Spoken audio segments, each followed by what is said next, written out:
नमस्कार दोस्तों, स्वागत करता हूं आप सभी का आज के इस वीडियो में। आज का वीडियो सरकारी बस ड्राइवर के ऊपर है। आज के वीडियो में मैं आपको उनके कर्तव्यों के बारे में बताने वाला हूं, जो चीज़ों में उनका कौशल होना चाहिए उनके बारे में बताने वाला हूं। तो इसको पूरा देखिएगा। साथ ही आप सभी को पता है कि बस ड्राइवर या बस का चालक जो होता है वो बहुत ही ज़्यादा इंपॉर्टेंट कड़ी होता है। साथ में कंडक्टर भी हुआ करते हैं, जो कि आमतौर पर बस नहीं चलाते हैं, बस ड्राइवर ही बस चलाया करते हैं। तो सबसे पहली चीज़ क्या होती है दोस्तों बस ड्राइवर बनने के लिए, कि आपको बस का या ट्रक चलाने का या कार्स का अच्छा खासा अनुभव हो। देखिए, कोई भी नौसिखिया जाकर के बस ड्राइविंग नहीं कर सकता है, क्योंकि सड़क पर आपको इतनी सारे लोगों को गाड़ी में बैठा करके आगे चलाना है, जो कि बहुत एक जिम्मेदारी भरा काम होता है। थोड़ी सी भी चूक में इतने सारे लोगों की जान जो है दाव में लग जाती है, जो आपके पीछे बैठे हुए होते हैं। कुछ बसें 20 सीट होती है, 20 सीटर होती हैं, 22 सीटर होती हैं, कुछ 40-45, कुछ बसों में ज़्यादा लोग भी बैठते हैं। तो आपको काफ़ी अच्छा अनुभव होना चाहिए कि गाड़ी सड़क पर कैसे चलेगी, हाईवे पर कैसे चलने वाली है, तब जाकर आप एक अच्छे बस ड्राइवर बन पाते हैं। साथ ही साथ दोस्तों, एक अच्छे बस ड्राइवर को या किसी भी एक बस ड्राइवर को सड़क सुरक्षा की जानकारी होना चाहिए, सड़क सुरक्षा नियमों की जानकारी होनी चाहिए कि कैसे टर्न लेना है, कैसे गाड़ी को रोकना है। देखिए, इतनी बड़ी बस जब हमारे सामने रुकती, क्योंकि उसमें अच्छे खासे ब्रेक होते हैं, एयर ब्रेक होते हैं, तो वो फटाक से रुक जाती है। बाकी गाड़ियाँ उतना जल्दी ब्रेकिंग नहीं कर सकती हैं।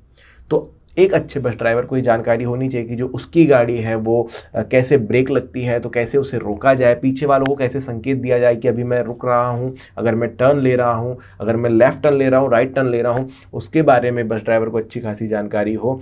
कुछ भी चीज़ अगर वो करने की कोशिश कर रहे हैं तो उन्हें सड़क सुरक्षा की जानकारी होनी चाहिए। अगर उनसे कोई एक्सीडेंट हो जाए तो उन्हें उस समय पर क्या करना है, क्योंकि जनता उनके ऊपर आ जाएगी, उनको उनसे लड़ने के लिए आ जाएगी कि आपने एक्सीडेंट कर दिया है। तो उस समय पर ड्राइवर को क्या करना है, अगर कोई एक्सीडेंट वो देखते हैं अपने आसपास तो क्या करना है उस समय, मतलब किसी और से हुआ है लेकिन ड्राइवर होने के नाते उनका एक कर्तव्य बनता है उस व्यक्ति के प्रति जिसका एक्सीडेंट हुआ है, तब क्या करना है, बस रोकनी है या नहीं, अस्पताल ले जाना है या नहीं, एम्बुलेंस अगर आ जाए तो रास्ता किस प्रकार से देना है, कैसे एम्बुलेंस के लिए जगह छोड़नी है, स्कूल की गाड़ियों से दूरी कैसे बना के रखनी है, कौन से रास्ते पर किस तरीके से गाड़ी चलानी है, स्कूली जो रास्ते होते हैं उस पर बस किस तरीके से चलानी है। आप एक बस ड्राइवर है तो हो सकता है आपका स्कूल बस के लिए ही आपको ड्राइव करना पड़े, स्कूल की बस ही आपको ड्राइव करने पड़े, तो उस समय पर गाड़ी कैसे चलानी है, क्या आपकी स्पीड लिमिट होगी, सड़क पर जो चिन्ह बने हुए हैं उन सारे चिन्हों को पढ़ते आपको आता ही नहीं। ये सारी जानकारियाँ एक बस ड्राइवर के अंदर होनी चाहिए, तब वो एक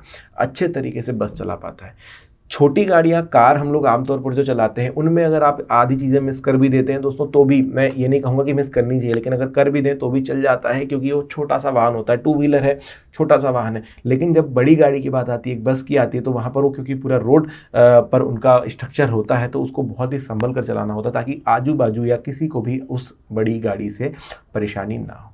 दोस्तों, एक अच्छे बस ड्राइवर को गाड़ी के इंजन से संबंधित जानकारी भी होनी चाहिए। देखिए, अपनी गाड़ी जो वो चला रहे हैं, जिस बस में वो ड्राइविंग कर रहे हैं, उसके बारे में अच्छी जानकारी होनी चाहिए, उसके इंजन से संबंधित जानकारी होनी चाहिए कि इंजन किस प्रकार से बिहेव करता है। जैसे जैसे आप गाड़ी चलाते हैं, आपको गाड़ी के इंजन से एक लगाव सा होने लगता है, आपको उस इंजन की जानकारी होने लगती है कि भाई ये कैसा बिहेव करता है किस सिचुएशन में। साथ ही उसमें ऑयल है या नहीं, उसमें ब्रेक फ्लूइड है या नहीं, AC का फ्लूइड है या नहीं, चाहे बात करें कि क्लच फ्लूइड है या नहीं, ये सारी जानकारी आपको होनी चाहिए। साथ ही साथ आपको थोड़ा बहुत उसका काम करते भी आना चाहिए। काम से मेरा मतलब है कि जनरल चेकअप करते आपको आना चाहिए, कि गाड़ी के अंदर ब्रेक ऑयल चेक आप कर सकें, क्लच ऑयल आप चेक कर सकें, अगर कुछ चीज़ लीक हो रही है तो उस ऑयल को उठाकर आप चेक कर सकें कि भाई किस जगह का ऑयल है, कहीं ब्रेक ऑयल तो लीक नहीं हो रहा, और किन सिचुएशंस में गाड़ी चलानी है, किन सिचुएशंस में गाड़ी नहीं चलानी है, ये भी आपको पता होना है। अगर आप एक ड्राइवर बनना चाहते हैं दोस्तों, तो बेसिक नॉलेज गाड़ी के बारे में आपको ज़रूर से ज़रूर होना चाहिए। टायर्स जो हैं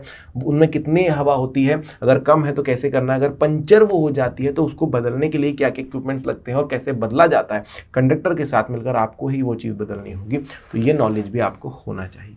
इंजन से संबंधित जानकारी मैं इसलिए बोल रहा हूँ क्योंकि कभी खुदा ना खास्ता कोई इमरजेंसी आती है और कोई गाड़ी में कुछ ब्रेक डाउन होता है, तो आप वेट नहीं कर सकते हैं ज़्यादा कि कोई मैकेनिक आएगा। कई सारे ऐसे जगह पर जगह होती है जहाँ पर वेट करने के लिए आप नहीं रुक सकते हैं, तो ऐसे समय पर गाड़ी को थोड़ी दूर तक ले जा सकें ऐसा इस लायक बना दें। कई बार ये भी होता है कि गाड़ी में ज़्यादा प्रॉब्लम होती नहीं है, लेकिन फिर भी हम लोग बैठे रहते हैं कि मैकेनिक आकर सुधारेगा, तो वो थोड़ा बहुत नॉलेज एक ड्राइवर को होना चाहिए।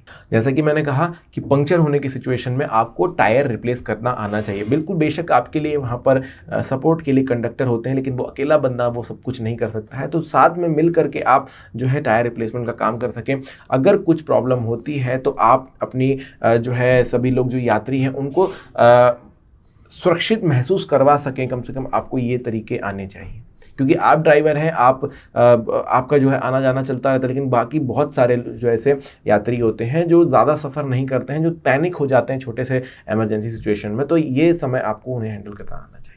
सबसे बड़ी जिम्मेदारी होती है दोस्तों यात्रियों की सुरक्षा की। अब सामान की सुरक्षा के लिए तो हम लिख देते हैं कि यात्री अपने सामान की सुरक्षा खुद करें, लेकिन यात्रियों की सुरक्षा की जिम्मेदारी जो होती है वो ड्राइवर के ऊपर होती है। कुछ भी अगर गलत होता है तो वो यात्रियों के साथ तो वो ड्राइवर के ऊपर ही आ जाता है, इसलिए यात्रियों की सुरक्षा ड्राइवर की जिम्मेदारी है। गाड़ी को अच्छे तरीके से चलाएं ताकि कभी भी कोई प्रॉब्लम ना हो। बस में अगर किसी यात्री को किसी चीज़ से परेशानी हो रही है तो वो कंडक्टर से बोल सकते हैं, वो ड्राइवर से बोल सकते हैं, और यहाँ पर उस समस्या का निवारण करना भी कंडक्टर और ड्राइवर की ही जिम्मेदारी होती है। तो ड्राइवर एज अ ड्राइवर आपको ये चीज़ पक्की करनी होगी, गाड़ी में कोई परेशानी ना हो किसी प्रकार से। अब देखिए, जहाँ तक बैठने की सीटों की प्रॉब्लम होती है तो कंडक्टर सॉल्व कर देंगे, लेकिन अगर गाड़ी में ज़्यादा धक्के पड़ रहे हैं, आप जानबूझ के गाड़ी ज़्यादा स्पीड से चला रहे हैं, या फिर आपको नहीं पता है लेकिन कोई जो पैसेंजर है उसको कुछ प्रॉब्लम हो रही है ज़्यादा, तो वो आपसे बोल सकते हैं और आपको गाड़ी उस हिसाब से फिर चलानी पड़ सकती है। जब दोस्तों इंटरसिटी बसों की बात आती है, इंटर स्टेट बसों की बात आती है, तो ऐसी बसों में जब जर्नी होती है तो बहुत सारे लोग आकर के जो टिकट लेते हैं और फिर वहाँ पर बैठते हैं, तो उन सभी के दस्तावेजों की या फिर कहें कि उनकी आईडी प्रूफ की अच्छे से जांच कर सकें आप। आपको इतना नॉलेज होना चाहिए कि उनका आधार कार्ड कैसे होता है, ओरिजिनलिटी कैसे चेक की जाती है, ताकि कोई भी ऐसे व्यक्ति को आप ना लेकर के जाएं जो कि किसी प्रकार की कोई थ्रेट बन सकता है आपके लिए।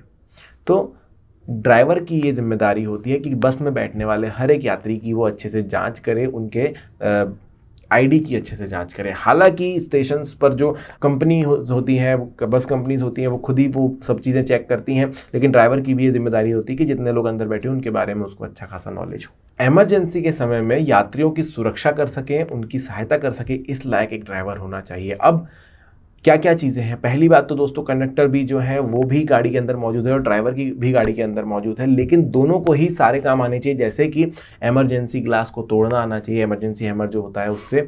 इसके अलावा टायर पंक्चर की स्थिति में टायर रिप्लेस करना आना चाहिए। इसके अलावा जब अगर गाड़ी में आग लग जाती है, इंजन में किसी प्रकार का धुआं आपको दिखाई देता है, तो फायर एक्सटिंग्विशर का आप सही इस्तेमाल कर सके, ऐसे समय पर ये भी आपको आना चाहिए। साथ ही साथ अगर कुछ प्रॉब्लम होती है गाड़ी के गिरने पड़ने का या पलट जाने का कुछ प्रॉब्लम होता है, तो फर्स्ट एड किट को उस समय आप इस्तेमाल कर सके, ये भी चीज़ आपको आनी चाहिए। यात्रियों का की सुरक्षा करते आपको आनी चाहिए। दोनों लोगों को इसलिए ज़रूरी है क्योंकि कंडक्टर अगर घायल हो जाते हैं तो ड्राइवर को सारी पारी संभालनी होगी, अगर ड्राइवर घायल हो जाते हैं तो कंडक्टर को सारी पारी संभालनी होगी। तो ये जो बेसिक चीज़ें हैं वो सभी को आनी चाहिए। हालांकि इतना ज़्यादा कुछ बड़ा साइंस नहीं होता है इस चीज़ के अंदर कि आपको ग्लास तोड़ना है या फायर एक्सटिंग्विशर यूज़ करना है, लेकिन फिर भी एक तरीका होता है जिससे ज़्यादा से ज़्यादा अच्छा रिजल्ट निकाला जा सकता है। तो ये चीज़ें ड्राइवर कंडक्टर को इसकी ट्रेनिंग दी जाती है और उन्हें ये सब चीज़ें आनी भी चाहिए, ये उनकी योग्यता को दर्शाता है। साथ ही साथ दोस्तों ड्राइवर की एक और जिम्मेदारी होती है कि वो समय का ध्यान रखें।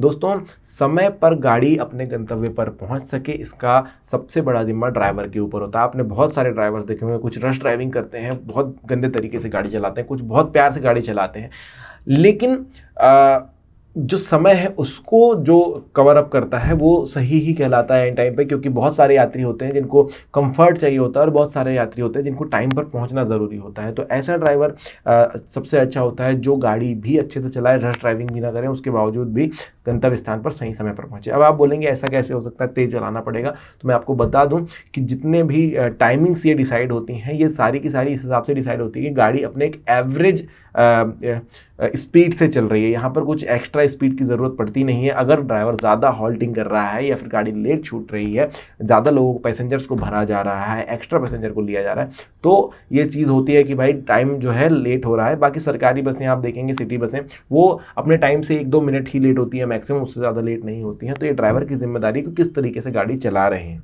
तो ये है दोस्तों एक अच्छे ड्राइवर की के कौशल, उनके लिए योग्यता। अगर आपको वीडियो पसंद आया है तो लाइक ज़रूर कीजिएगा, चैनल को सब्सक्राइब ज़रूर कीजिएगा और कमेंट सेक्शन में बताइए वीडियो कैसा लगा। इसके अलावा भी अगर आप कुछ पॉइंट ऐड करना चाहते हैं तो कमेंट सेक्शन आपके लिए खुला हुआ है।